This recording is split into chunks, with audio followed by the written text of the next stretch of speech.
I always find it super gutsy and inspiring when somebody is in a different career and they're literally the cream of the crop in that career, and then they all of a sudden find out that, look, it's not serving me, there's not enough meaning inside of this, and I need to go do what really I'm psyched up about, what's meaningful, and chase my passion. That's exactly what Travis Alla did. Former Marine, former police officer. He's got an incredible story on how he went from that background to being a full-time entrepreneur, right? So let's check out his story right now.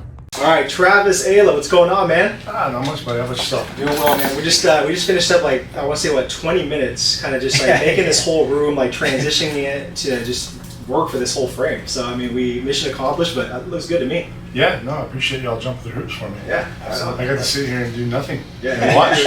Feel special. You're between two twins with huge eyebrows. So I mean, it's Friday. Well, what better? Definitely outnumbered here. And we're here, man, at iCryo. So this is one of your businesses, and elevate your lifestyle, and just with what is it? Red light. It's cryotherapy, liquid IVs. What else do you guys offer here? Yeah, so we got quite a few modalities, right? It's essentially a biohacking center. Yeah. So yeah, you hit the nail on the head. We've got IV therapy, vitamin shots, red light therapy, cryotherapy, both whole body as well as localized. Yep. So we can treat specific areas for that. Okay. We also do red light therapy in both the bed, which is whole body, as well as targeted red light therapy as well. Okay.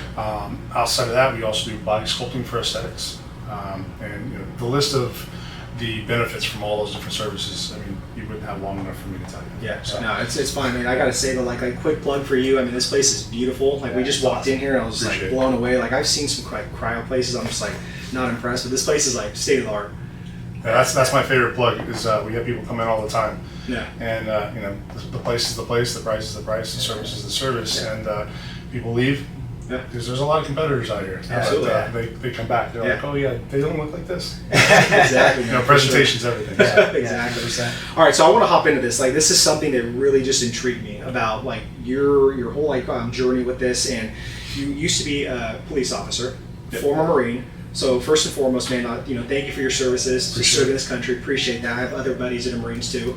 So when was that transition where you're like, man, like I don't want to be a cop anymore. Like, I want to go into just full entrepreneurism, build this business, build another business. Then you have a business coaching, business. So what made you just like make that transition? Yeah. So when I was in the military as well as being a cop, right? If I'm being honest, most of that was for me. I like being in service. I spent a lot of time in restaurants before that, customer service, dealing with people. I enjoy being relational and being around people. But a lot of times I was seeking accolades for me too. Yeah. Right. So when I decided to jump into law enforcement, I wanted to be SWAT, I wanted to be hostage rescue, narcotics, undercover, all the cool stuff you see on TV. Right. Again, that was a pursuing me thing. Right. It wasn't as much about service as much as it was taking on challenges that I know I could accomplish. Right. And fortunately for me, I actually was able to do all those things, right? I spent most of my career as a cop doing undercover work, team leader on a SWAT team, firearms instructor, narcotics, you name it, right? All the fun stuff you'd want to do. Yeah. So I probably did more in 5 years than most guys get to experience in 30. And it gives you a lot of perspective. So most of that work, I was on a task force side of DC and Baltimore. You see a whole different side of the world when you're in that stuff. And really just gave me perspective, right? Got a lot of cool stuff and accolades, great experiences, thought I was the man. And, life humbles you, right? So got to a point where just I felt a void, something was missing. And I also had a daughter on the way. And that career isn't really a legacy I want to have my daughter live, right? A lot of whether military or law enforcement, both of those careers are typically can be generational, right? A lot of families will pass that lineage on down. It's just not something I wanted for my daughter, seeing what I'd seen. And pardon me. So not knowing what I wanted to do, started taking a look at other options, right? Taking into consideration where I've been in life, service, military, a lot of team environments. I did well in sports, interrogation and interviews. When it comes to being a detective, at the end of the day, it kind of boils down to just being sales. Right. Being able to talk to people, be relational enough to get them to tell you things they don't want to tell you, right? And that's good in a manipulation tactic and what have you in that career. But that doesn't fit inside, right? Right. It doesn't bring you anything of joy and value. Yeah. Right? It's just a job. So I started looking for things that would allow me to make an impact and contribute value with those things that the government had taught me, really. That brought me to sales and entrepreneurism, being an entrepreneur later down the road, but I wasn't sure if I was going to do well in sales. Right. So I kind of wrestled with the idea on what to do, uprooting a career of being a cop and having a retirement, having a pension, that's what you work for. Right. So that's kind of nerve-wracking for a lot of people to say, yeah, let's just quit this and go do something else, right? But I felt a really big conviction that it was time to go. I'm originally from Texas, so being away from my family and being away from this state and the culture and the lifestyle out here, I mean, it's different in Texas than anywhere else, right? Yeah. We know that. Yeah. Especially when you talk about Northeast. Yeah. It's a whole other world. So I wrestled with it for a good year. And over that time frame, I also came across a lot of self-development, going to a lot of events and speaking, pouring into myself, reading a lot of books, listening to a lot of podcasts, and just trying to really figure out what is it that I wanted, right? Over that time, I had some people locally, Scott and Darlene Unkelbach, which actually I think you guys know, Right. And most importantly, Keith Kraft. He's the pastor at the church I go to.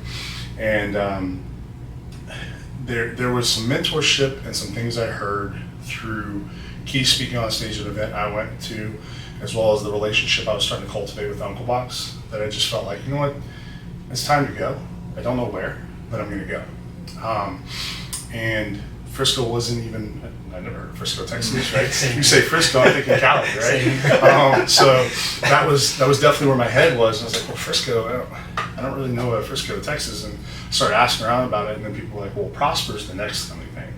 So at that time I was like, well, Prosper. Like, I'm looking to move and go somewhere prosperous, right? So like, okay, cool, I see the signs. And truth be told, I was about as far from God as possible at that point in my life. I was raised Mormon. I've been divorced twice. So my first wife was Jehovah's Witness. Second wife was Jewish. It was definitely not the alignment of where I am now. But I decided, like, for whatever reason, I'm being called to go to this area. So packed everything up, cashed out my retirement, threw everything in a U-Haul, drove down here in a U-Haul, towing my car, had 2 dogs and a snake up in the cabin with me. It was a fun ride. Drove down, had no idea where I was going. Everybody thought I was crazy. Like, where are you going? Frisco, Texas. Where's that? And what are you going to do? Don't know. Yeah. And how old were you when you did this? So this was 2016, so Okay. 30. Okay. Yeah. Cool, man. So, well, where are you going? What are you doing? Don't know. The answer to everything was not sure, but that's where I'm going. I'm going to figure it out. Well, you're cashing out your retirement, right? Like, if you keep going, you're vested. That equates to, $60K a year basically whenever you're 65. Something like that. I don't even remember the details, but something along those lines. To which I had the mindset of, if I need that when I'm 65, then I did life wrong. Right. Exactly. So it was a really easy decision for me. I rented a house sight unseen, like driving to U-Haul about halfway through the trip, went to Craigslist, rented a house, hoped it would actually be here when I got here. And got here and took a stab at trying to figure out what I wanted to do. That started in fitness sales. I actually worked at LA Fitness during the day and then bartended at night, just to try and make sure I was making enough money to keep the bills going.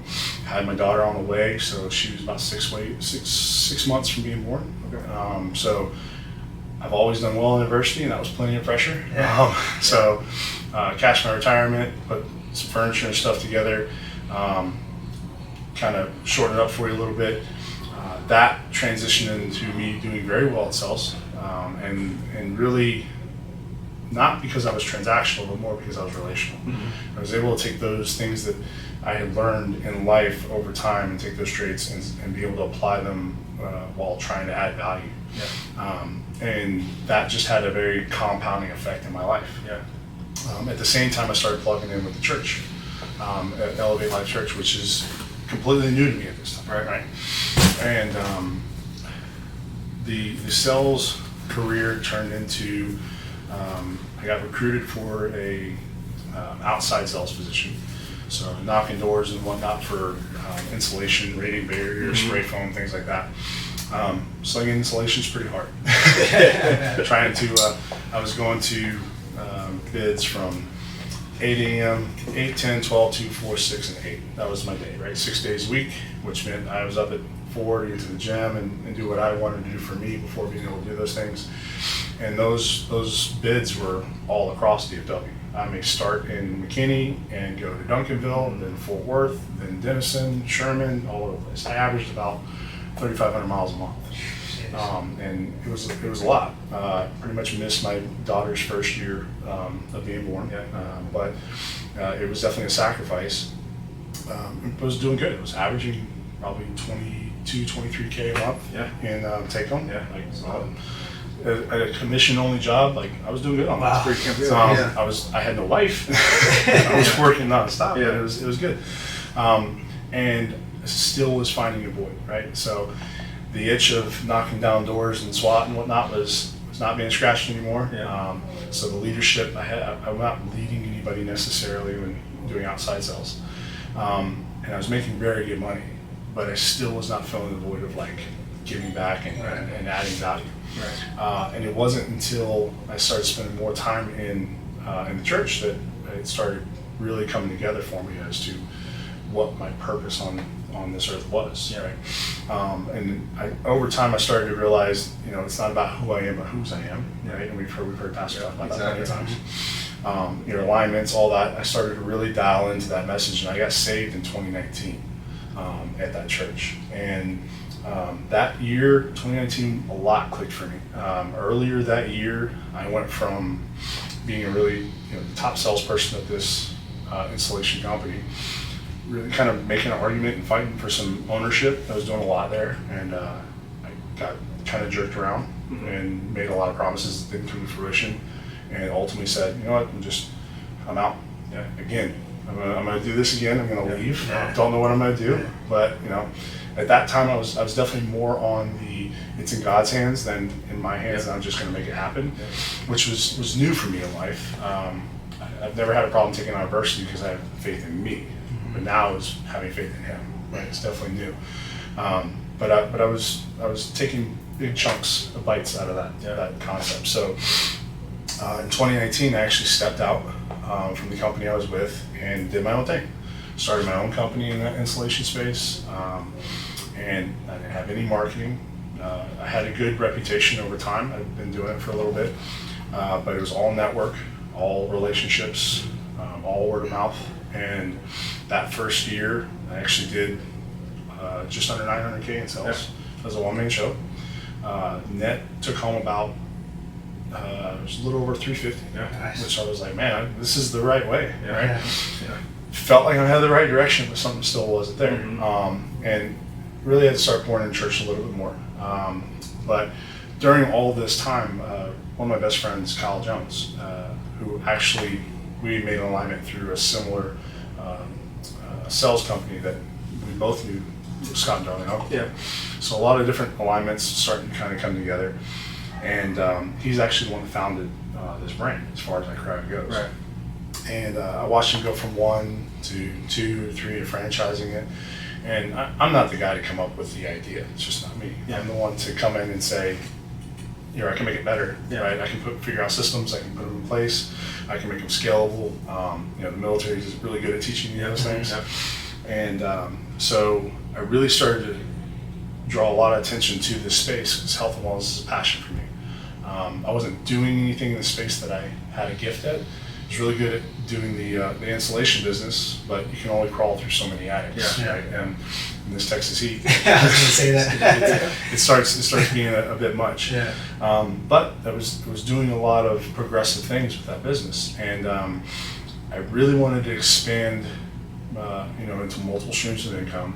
And I thought adding a franchise, this is a good way to do that. But I also don't want to be a slave to the business, right? So started really looking into that and doing the numbers on what it would be to get a location.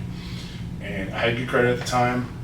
The only thing I was really missing was funds, and I could go on an SBA loan. And long story short, doing all the numbers, this was right around March. I started looking into it in 2019, and had enough that best case scenario, I had the credit and everything, 50, 60K down is what I'm gonna need. I could do that. I don't like going into things on best case scenarios alone, right? I like looking at both angles. Well, what's the worst case? Can I cover it no matter what, right? Being a SWAT in the military, like that's just how I operate, right? Like, best case, here we go. What's the backup plan if stuff breaks bad? Right? See, that's good, man. Because I was going to ask you that question of like what that taught you. You know, being caught up in like in the military, how it translated over into like entrepreneurship. You answered it right there. Absolutely, having the best case hope, right? But when stuff breaks bad, what's next? And being ready to pivot whenever you need to. That's good. But also being able to put things in place that's duplicatable, right? That you don't have to. It's not people dependent, right? So I want to build a legacy for my daughter. I want it to be rubber stamped out, because I don't want her have to depend on her being able to do what I do, right? Yeah. So back to that, the worst case scenario was I'm going to need, if the credit was a problem, or if any of these things that aren't in perfect alignment right now were to change over the next 6 months or so, I need at least 105 grand to bring to the table, which I didn't have, right? The best case scenario, I was a decent steward of my finances at that time. I probably could liquidate what I have in savings and whatnot and put up 80. But even then, which is more than I best case scenario needed, I don't want to be on a shoestring budget, right? So started praying on it and really kind of just leaving that in God's hands, just give me guidance, and kept pounding out the installation stuff, right? Came back up in about June or July, and I was like, man, we're closer. I have 80K I could put down. They don't have to eat ramen noodles forever. And were you just saving though, like this whole time? I mean, I was leveraging my money in different things, Gotcha. right? I don't believe in a lot of savings that a lot of people do, right? But it still wasn't there. Again, now at this point, I'm like, okay, I can scrape together the 100, but I'm eating ramen noodles, and I'm feeding my 2-year-old, Vienna sausages, whatever. So, fine for me as a jar hit, not good for her, and wife want to give it. So, just kept praying on it, and I was like, it's either this or it's something else, right? And again, this is a concept I'm learning through the church, through Keith and the way he speaks, and I'm trusting the process, and it's not my story, right? And I'd say it was September of 2019 that I'm praying on it, and I'm like, man, I'm really close, but it would take everything. And I'm okay with risking. I've already told you, like, risk isn't a problem. No, right? It's the pendulum effect. The more I swing this way, the more upside we got. But I pray really hard on it. I said, if I'm supposed to go this way, the year's coming to an end. Let me know. If I'm supposed to stick this way out, then I'll stick this way out. So September rolls around, my phone just starts blowing up. But that's interesting too, because 2019, that's still when COVID was going on.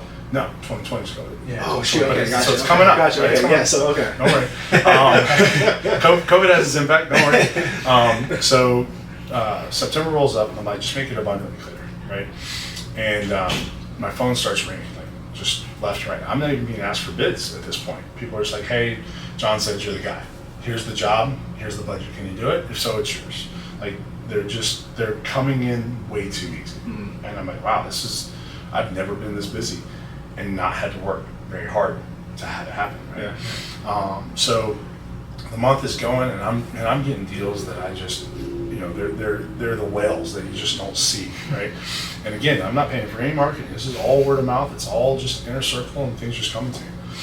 And the month's starting to come to a close, and I'm like, man, I'm praying on it. Like, this is looking crazy, but we'll see where it ends. Like, I don't count my eggs till they're hatched. Like, this looks great, but I'm not going to count on it.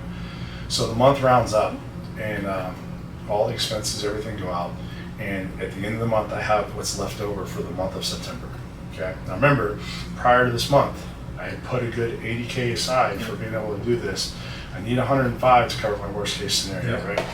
So with 80K aside, and still having some money in savings, I don't a shoestring budget. September rolls in. How much do you think I pulled in on September? Right, 25. 105K. Oh my God. Okay. I'm scratching. Wow. 106K. Okay. In the month of September alone. That's I insane, net man. 6-figure month. Wow. I did 106K. And at that point, I looked up and said, okay, God, I hear you. You gave me what I need and $1,000 to go out and celebrate. Understood. I'm going to go eat really nice tonight, and I'm going to pay the bill. That's insane. And man, you want to talk about discipline and faith. Like, I've been grinding up to this point, and it took a lot in me to not say, you know, I'm just going to take off in 6 months. I'm exhausted. I'm worn out. And I was thinking about it. So it was maybe 48 hours, and I called up Kyle. I was like, hey, send me the paperwork. I'm sending you the cash. Like, I'm going to wire it right now. Yeah. And he's like, well, okay, do you need to talk about this? I'm like, no, just send it. Like, I need to spend it now, or it'll be spent on something I'm not supposed to. Like, this is the faith decision I got to make. And I did. I'm in the barber's chair, getting my hair cut, sending the stuff over. My barber picks up over my shoulder. He's like, does that even just say what I think it says? I was like, yeah. He's like, man, I didn't know you were doing life like that. I'm like, I'm not. Like, this is new, and this isn't me. But sent it off, and so at the time I decided to do a area development deal, which means I locked down all of Dallas-Fort Worth. Okay. Had no idea what I was going to do in this brand, but I knew Dallas was growing, right? Yeah. And I know what you're thinking. You're probably like, dude, come on. I was literally watching this video, watching this interview, and you literally just pop up on the screen and interrupt it. Trust me, there's a good reason for this. Just hold on, and I'm gonna let you get back to that interview or that video. Trust me, all right? So the reason why I stopped you on this is because we're giving away our book 100% free. Okay, so if you're a frustrated fitness professional, you're not growing fast enough, you're looking to future-proof and recession-proof your business by adding online training, or if you're doing online training, you want to scale and grow faster, all you have to do is check out our new book. We're giving the audio away, we're giving the PDF away. So all you have to do is click the link below in the description box and get your free copy. All right, so now back to the video. I want to get in and figure out what I can do before I have limitations. So we broke ground on this location in February 2020, 3 days before the shutdown. Oh, man. And then I'm like, okay, awesome, this is fun. But I was convicted. You can ask my partners. They're like, you seem so sure that we need to keep on open. I'm like, absolutely. First off, the military guy and me and the SWAT guy, just because we're getting rounds down range, we're not stopping now. So, but also, like, this isn't my thing. Like, this was, I'm being a steward of the blessing right now. So we're pounding through, and we pushed through. We did open eventually. We were slated to open in May, which made pre-sales almost impossible because the shutdown was still going on, right? And it was, here's our pre-sale offering, so on and so forth. Would you like to sign up? Oh, so you're going to open in May? Yeah, probably. Oh, so maybe more like June. Could be. July? Yeah, let's go with that, right? But I need your credit card, right? We still need we need pre-sales, and we had nothing to give anybody. We didn't have an opening date, anything. We finally were able to open up, and I wish I could say that year was just a success story, but it wasn't. The company's average on a location was, 50, 60K a month, and we were doing 30. I was losing money left and right on this location. But we kept praying on it, and we kept working through it, and towards the end of the year in December, we started to tick up a little bit, and then January 21 hit, and we never looked back. We became the company's first, which has been around 5 years at the time. We were the company's first location to do 100K in a month. We were the company's first location to do $1 million in sales in a year. That was last year. We've set the bar on all the records, from daily sales to weekly sales, to monthly sales, annual sales. We became the gold standard for the brand. And I won't say we went rogue. We figured out a lot of good things, and then we started adding the polish and refinement that we just kind of broke off, and it was like, well, there's that, and then there's everything else, right? Was it like an acquisition thing, or was it a fulfillment thing, or was it kind of like you guys tweaked around a little bit, you guys just like really took off, Honestly, it was relationships. Okay. I was notoriously known as the franchisee that didn't like spend money on marketing, and I just had this big conviction of like, the marketing doesn't matter until we figure out how to do this model, how to figure out how to take care of our guests if they want to come back, and treat them with the value and relationships that is going to take us where we need to. Yeah, make them pay, seeing referral. Correct. Yeah, absolutely. Always done money in marketing. Yeah. So, and now we're putting gas in the fire and all that, and it really became fulfilled because not only was this something I could, the me checkpoints were being covered, right? If I wanted that with accolades and what the company's doing and what we're being able to do as a team. But the leadership ability I was having was, instead of leading from the front, I was able to just be from the back and boast my team up. I mean, we run daily. This is what you see. Like I'm not here running the center. I work on the business, not in the business, right?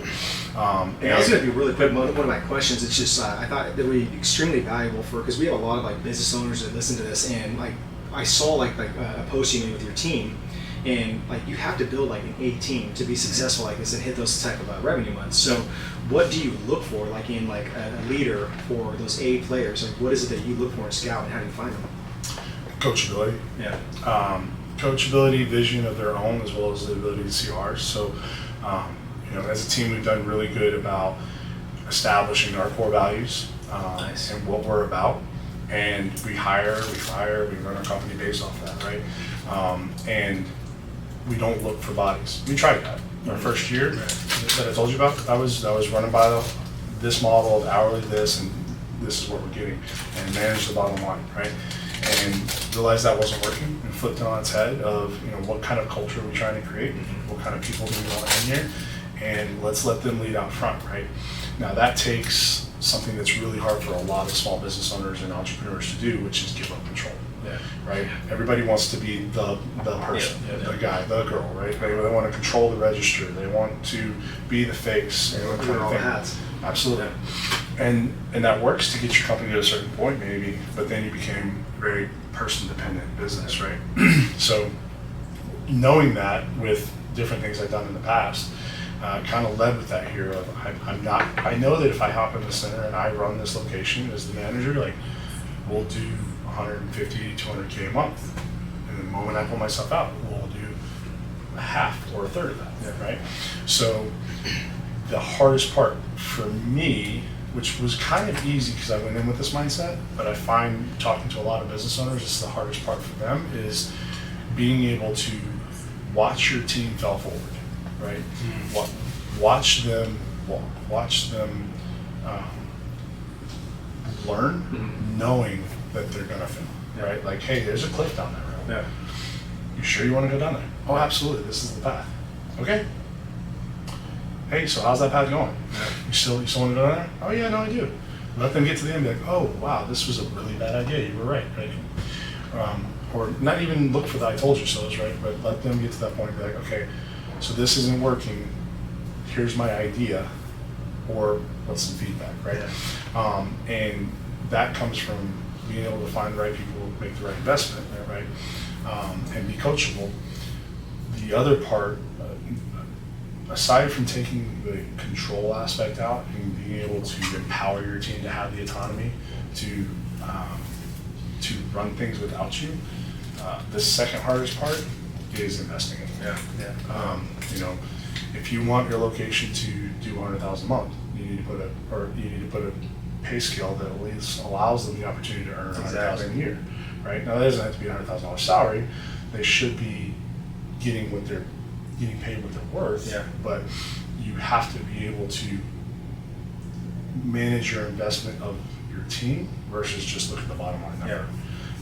And that's a hard thing for a lot of business owners. Absolutely. Right? Because this location could have been way more profitable than it has been over the past 2 years.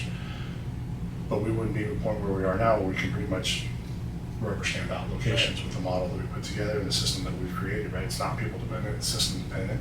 We follow the right things, we just get the right people in to teach those things to them, right?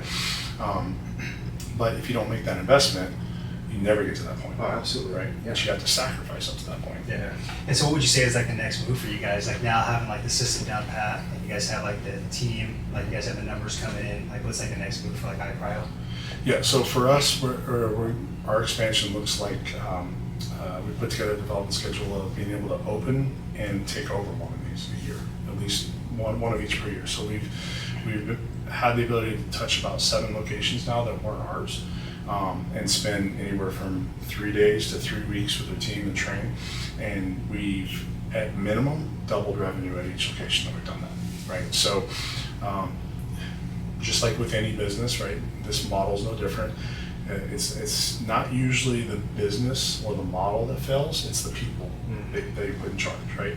Or the people controlling the business, right? So we've had the opportunity now of being able to come in and help some franchisees, some business owners, not that aren't doing well, help them turn their locations around. Sometimes that works well and they keep it and they want to go. Other times they just are like, I just want off this thing. Right. So right now, that's what it looks like. Is I've got 6 more territories that I'm contracted to open, and we would like to be doing at least 1 a year, while also taking over a failing or struggling location and be able to just turn that right around and keep on trucking it. And I gotta ask, so I mean, after hearing all this, like your story, just like the adversity, just everything, man, it's impressive, and thanks for sharing. Like this is what I love like talking about. So every single day, like what do you do to like just prime your mind to just like be sound, you know, not give into all the distractions, be focused, you know, be a father, be a son of God, be a leader, be an innovator, business owner. Like what do you do? Like some key like habits and rituals that you feel like just make you just, you know, be able to do all that? Sure. So every morning I spend time in the Word, obviously, right? Kind of cleanse my brain there. And a mentor taught me a long time ago, there's 3 times that your brain's most absorbent, right? When you're in the shower, when you're in the gym, or you're driving, right?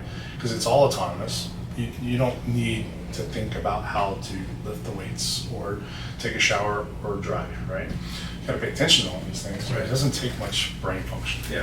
So those are great times to fill your mind with self-development stuff, what have you. So take the dog for a walk in the morning, read the Word, and then when I hop in the car, I usually put on, whether it's a podcast, an audiobook, a YouTube motivation kind of deal, something to set the tone for the day, right? Put something in, and I may listen to, let's say it's YouTube, for example. I may listen to 3 Eric Thomas videos, and somewhere in there, he's going to say something that clicks, and that's my mantra for the day. It might even be what I post on my story that morning, and that's just what my day is about, is focusing on that, right? And then, in addition to that, when it comes to this business, is where's the team at, what do they need from me?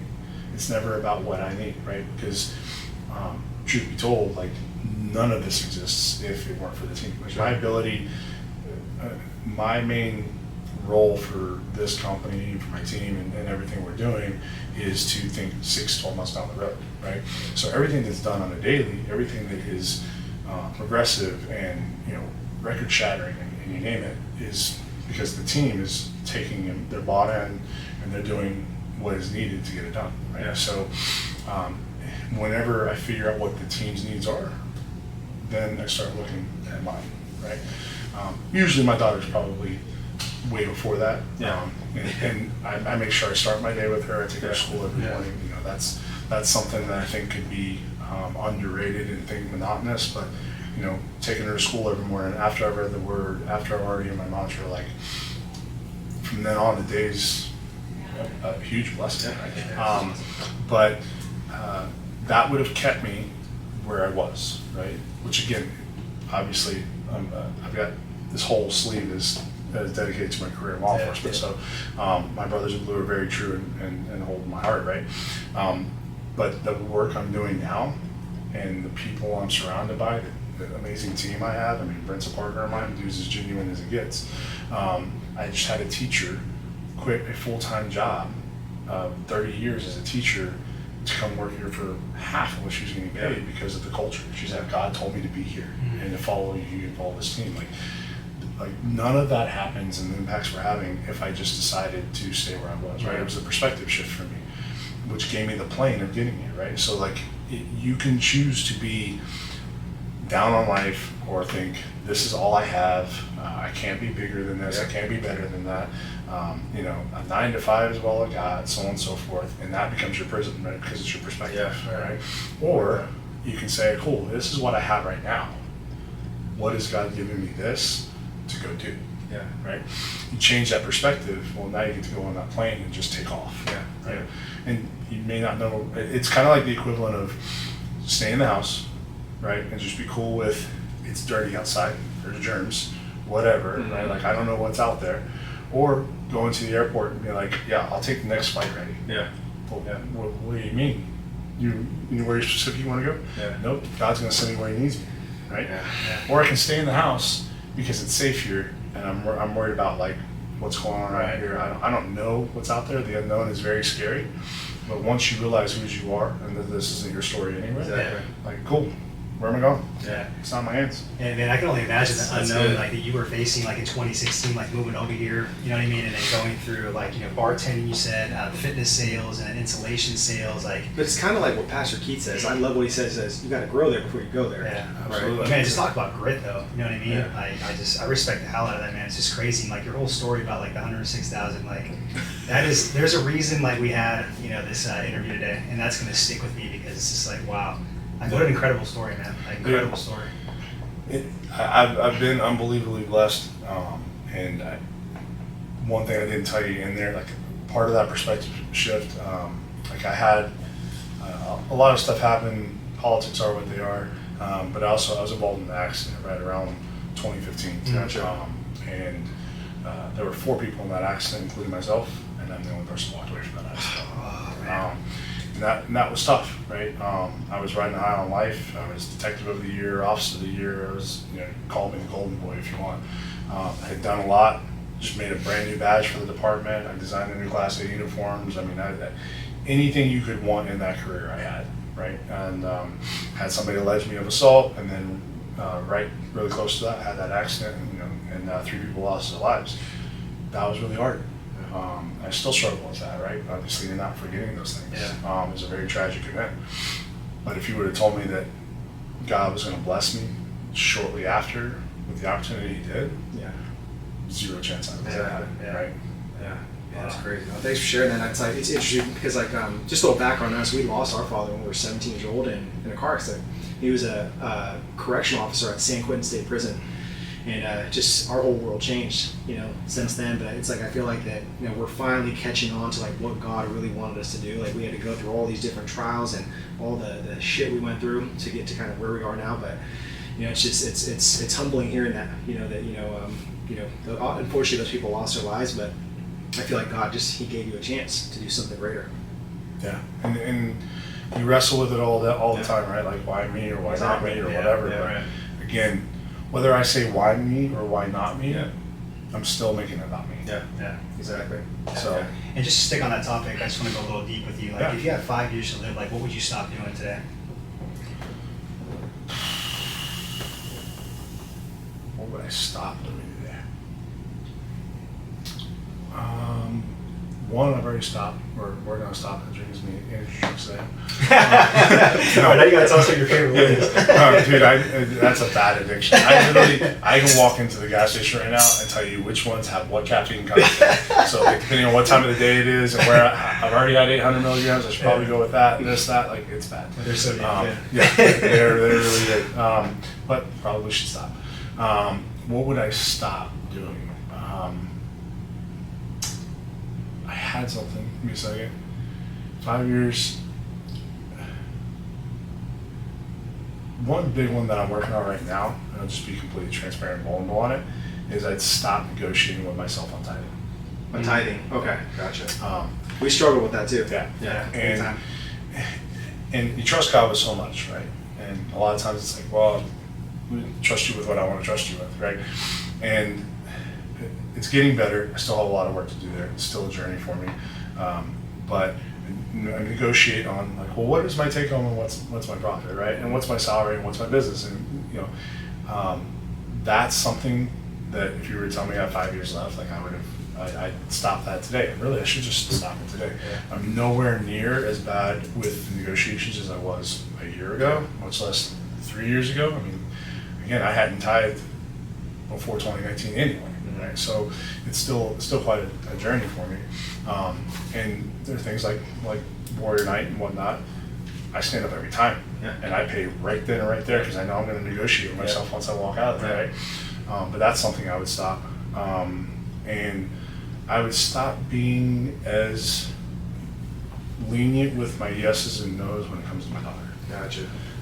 Still something to struggle with. I've gotten better on it, but the time you have to spend with the people you love it's minute, right? And your non-refundable minutes, right? So it's kind of hard to answer that because a lot of my season right now is cutting out just that. Yeah. Like I've kind of asked myself that over the past 6 months, and I've cut a lot of people out of my life in the past 6 months. It's been really hard cutting anchors and whatnot, and determining, family of choice versus family of origin, regardless of all that. What's the value? What's the give? What's the take? And really being non-negotiable about what my purpose is and who I can and can't have on the bus. No matter how much I want them there, like you still got to make those decisions. So that list that I would give you has been kind of put together over the past 3 or 4 months of being all in for God and being on fire here. So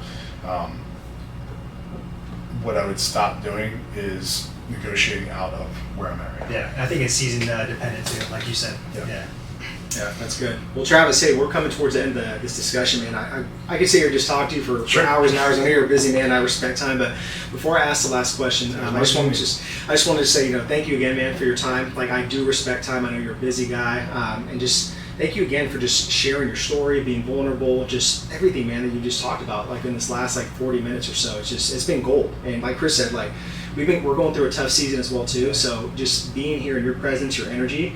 I don't know. It's just God did this for a reason today. So I appreciate you, man. So thank you It's so an honor. much. I appreciate it all. Thank you so much. So my question is, what is your definition of living a dynamic life? So I take that quite literal, right? Especially the SWAT guy. I mean, dynamic, like just constantly going. And anybody that knows me will tell you, like, the drugs don't stop. I can tell. Even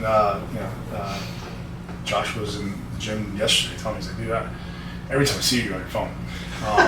And he's not saying it in a bad way, like I'm hitting her on Instagram, I'm on a phone call, right? And I'm pacing around, I'm trying to get something done or whatnot. He's like, man, I wish I had the energy for that, right? And to me, it's neat, right? Like you got to be a good steward with the blessings you have, right? And you have the gifts that you do. So dynamic, I would say, being able and willing to go where needed, do what it takes, and find time for rest when you can find time for rest. Like finding time for rest is important. It is. But it doesn't come before your obligations, right? Before your stewardship and what's needed, right? So to me, that's about being dynamic, right? People say, oh, the weekend's coming up. Well, I don't have a weekend. I get to decide when it is. Fortunately, I'm in a spot to be able to say, I have a little bit of time freedom. I can pick my Sabbath whenever it is, right? But what is needed from me, from the team, from my daughter, from this business, from the business I'm trying to create for 12 months down the road and whatnot, right? Like all these plates are spinning, you have to be dynamic to be able to keep those going, right? As soon as you start getting complacent and you start getting sedentary and you let those things set, things start falling, right? So to me, being dynamic is just being, kind of like Pastor says, you don't want to grind, you want to grace it, right? Finding that grace, finding that harmony, but being kind of Gumby and explosive when you need to be. Like you don't always have to run at 110, right?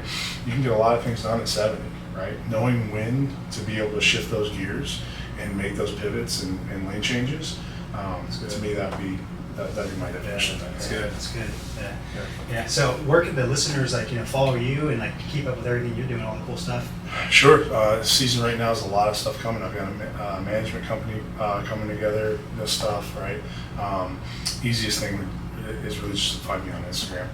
I'm working on trying to put a podcast together. Like I told y'all, I got a lot of things coming. So the best update platform for me would be Instagram, which is just _ my name, Travis Ayla. So TRAVIS. Awesome. Right on. Well, guys, we'll have that all plugged up in the show notes, so make sure you guys go follow Travis, see all the cool stuff he's doing. Well, Travis, hey, man, thank you again for your time. Appreciate you. Thanks a lot, Travis. And guys, we'll catch you on the next episode. Yep, we'll have a sleeve on him. Tell me that was not inspiring, especially that story he said when he was doing insulation. And then all of a sudden, he got $106,000 in 1 month to be able to invest in that eye cryotherapy franchise business. Gave me the chills literally when I was sitting next to him and interviewing him, and he actually told me that whole entire story. Okay, so if that motivated you, that inspired you, check out this next interview we did with the one, the only Patrick Bet David, and he talks about too, he was a former military as well too, and he went into full-time entrepreneurship, and also too, he talks about how to be a gangster inside your business. Okay, so let's check that interview out.